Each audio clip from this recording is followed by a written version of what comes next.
it's Ryan and Raymond here from STEM 11D. And today, we have a problem.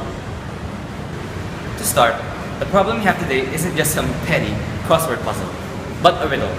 Known as the Prisoners and Hats puzzle, and it has managed to spawn a good number of variants as well as solutions. For today, we will be discussing the 10-hat variant. Let's start with the scenario.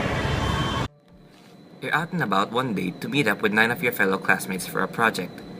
With all of you present in the meeting place, you head to the campus library to do some important research. Just as you're about to step into the library, a librarian stops you from coming in.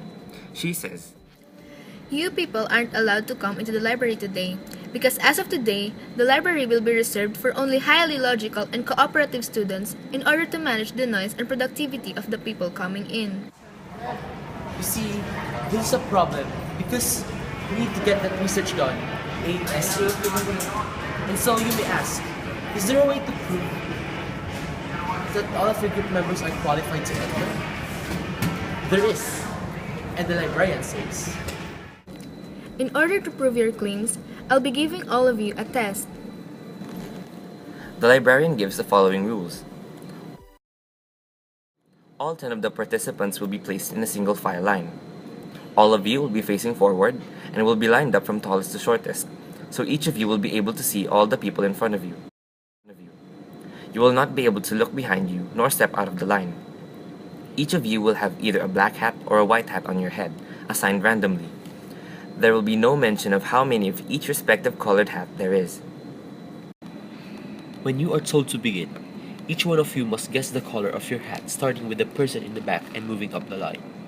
You are not allowed to say words other than the words black or white, nor are you allowed to signal in some other way, such as intonation or volume.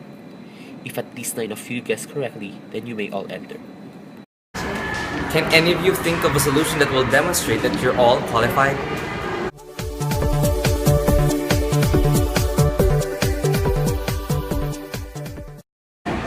okay, so let's see the solution.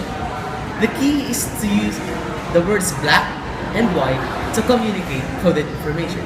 This will be said by the tallest member of the group. So what meaning can be assigned to those words that will allow everyone to deduce their respective hat colors? It can't be the total number of black or white hats because there are more than 2 possible values. But what does have 2 possible values is that number's parity. That is, whether the number is odd or even. So the solution is to whoever goes first must say black if he sees an odd number of black hats, or white if he sees an odd number of white hats. Let's see the solution in action. The tallest member sees 3 black hats in front of him. Because 3 is an odd number, he says black, letting everyone else know that there is an odd number of black hats. The next person in line sees 3 hats in front of her, and thus learns that her hat must be white. 2 black hats in front of him, and deduces that, because the number of black hats is now even, his hat must have one of the black hats. Now the 4th person knows that she could be looking for an even number of black hats, but only sees 1. This would indicate that her hat is black as well. The next 5 people in the line know that there should be an odd number of black hats left, and only sees 1 black hat in front of them. So they give white as the answer to the color of their hats.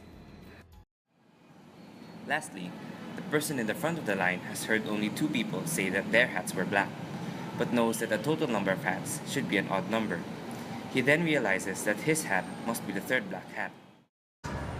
With that solution, 9 out of 10 members will be able to get theirs correctly, while the first person who answered will have a 50% chance to get his or her answer right. With that done, all of you have proven yourselves worthy of entering the library. And that is how you solve today's riddle.